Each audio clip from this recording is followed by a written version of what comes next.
Hello, everyone, and welcome to this episode of Ignition Time. I hope everyone's doing well and I hope everyone's having a wonderful day. Welcome to this channel, the Ignition Time channel. My name is Dr. Nitin Choda with Ignition Time. This right here is a little bit of information about me. If you're new to our channel, I so appreciate you being a viewer.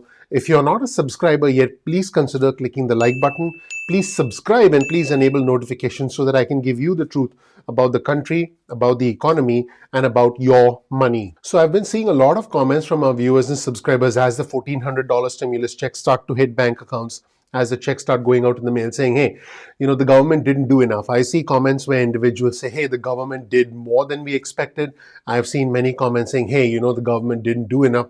So I started asking myself, how does the United States do compared to the rest of the world in terms of the stimulus that it provided to its citizens? So as it turns out, I wasn't the only one. On your screen, you'll see a tweet from Derek Thompson, who's a writer for The Atlantic. And Derek says, seeing lots of people retweet this and similarly gloomy analysis about how the United States will not spend money in the pandemic. It's just wrong, according to Derek Thompson. He says there are many ways to evaluate a nation's response to the pandemic, but by fiscal impact, in other words, spending as well as tax cuts, which by the way has been quite significant in the US, the United States is among the relief that the United States has provided with both the stimulus packages from 2020 as well as this massive American Rescue Plan. What the US has provided is among the biggest in the world. So let's take a look at the next tweet from Derek, and then I'll dive into some actual data so that you can really understand where the numbers are at, and so that you can make an informed decision, hopefully even educate other people who are like the government did not do enough. So Derek says different countries use a variety of spending, tax and loan programs, but the US fiscal response was among the second highest in the world in January, larger than any European country before even counting the American Rescue Plan. Derek also writes in another tweet, there is an unhelpfully doom-piled approach to Twitter and also on YouTube, where you are right now, where the game is not to figure out true stuff, but rather to sign on with one's most pessimistic and disappointed opinion about the world, irrespective of accuracy, then collect some commiseration tokens and peace. Now, I want to be clear, there are a lot of channels out there that talk about crashes, that talk about doom and gloom, that talk about how terrible things are. And I have to be honest with you, I do believe that at the end of the day, the game is somewhat rigged. I do believe that the economic game, the financial game, the political game is somewhat rigged. I do believe politics is about timing, it's about opportunity, it's about tribalism, and it is about perception. But in terms of sheer economic numbers and sheer economic reality, everyone who says, hey, Canada is paying its citizens $2,000 a month and so on and so forth. I have done another video actually breaking down how the US benefits are greater than Canadian benefits when you take into account unemployment benefits. Canada is providing the $2,000 a month in Canadian dollars, and those are unemployment benefits. The US unemployment benefits are higher than 2,000 Canadian dollars when you take into account the $300 week booster. They last significantly longer. On top of that, there's a federal tax waiver for the first $10,200 in unemployment benefits. On top of that, now there are child tax credits. On top of that, there are stimulus benefits.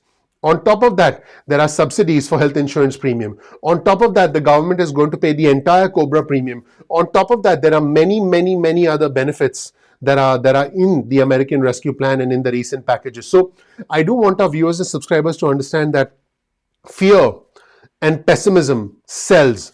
It gets more clicks. False hope, and unfortunately that is what gets the most clicks, and that's what makes people disillusioned with stimulus channels. That's what makes people disillusioned with social media, and for that matter, even sources like Fox News and CNN, because Fox News is always going to say one thing, CNN is always going to say another. My goal with the Ignition Time channel is to present you with the truth wherever the truth might lead us. So what exactly was Derek talking about? He was talking about this page on your screen right here, database of fiscal policy responses to the pandemic, fiscal monitor database of country fiscal responses in response to the pandemic. So we'll provide you, as always, with a link to this page in the description section below, so make sure you check it out. Now let's scroll down the page and let's highlight some important items so you understand how the US fiscal response, in other words, how the US economic response, the financial response, compares with other countries. This is extremely important. First, let's take a look at the spending and foregone revenue in response to the pandemic as a percentage of 2020 GDP, gross domestic product. You'll see on your screen right now, this is, by the way, the whole world. You'll see that the economic response in Australia and in America was greater than 10% of gross domestic product. In short, these countries did significantly more. And a majority of the countries are in the red color or the orange color, and the red color represents less than 2.5% of the response, and the orange color represents between 2.5 to 5% of the gross domestic product. So you can start to see that the United States as well as Australia essentially did more than most other parts of the world. Now let's take a look at another chart, discretionary fiscal response in response to the pandemic in selected advanced economies. You can start to see that section in yellow corresponds to advanced economies. That's basically the average. Now you can see that Czechoslovakia and you can see that Germany did more for their citizens by way of a fiscal response than America. But America's right up there. So again, there are some countries who did more for their citizens in amongst advanced economies. But again, America did significantly better than the average for advanced economies. You'll see the section marked AEs, advanced economies, and let's take a look at where we are, the United States of America. United States of America did better than the average of advanced economies across the world. The countries, again, that did do better are Czechoslovakia and Germany. Those are the countries that actually did more for their citizens than America. In fact, let's take a look at this PDF file on your screen, which goes into a lot more detail, and we'll scroll through the PDF file so you can start to see that this provides data on the fiscal response from countries all over the world. Now, I want to be as clear as I can. Now, it's quite likely that you're not a nerd like I am, because when I take a look at some of these PDF charts and when I take a look at some of this data, I look at it and I go, so it's quite likely you are a normal person. So all I have to say is I'm summarizing it for you. Let's go to page 5 of this PDF file.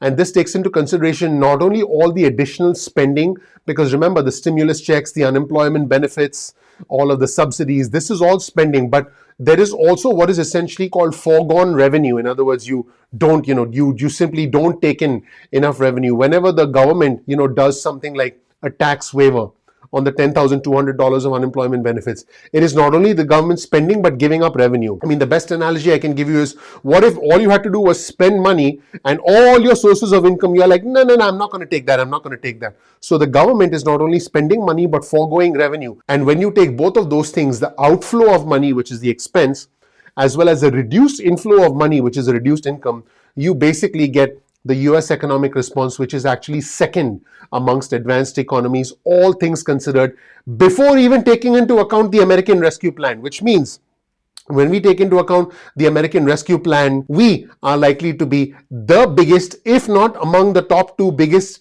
countries in the world, doing more for their citizens as a percentage of gross domestic product compared to other countries. You see, when someone says, oh, Canada is giving its citizens $2,000 a month, that does not take into account the big picture. Canada is not sending stimulus checks on unemployment benefits. Canada is not subsidizing health insurance premiums to the extent that America is. Canada is not, I repeat, not providing that child tax credit, the earned income tax credit.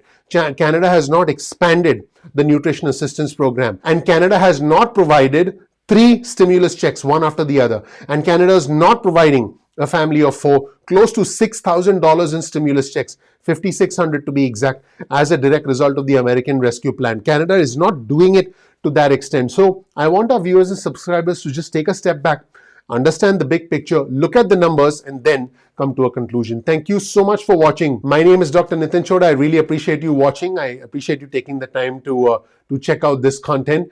If you learn something new, please click the like button. Please subscribe. Please enable notifications. My specialty, as you know, is I make it rain money. Check that out.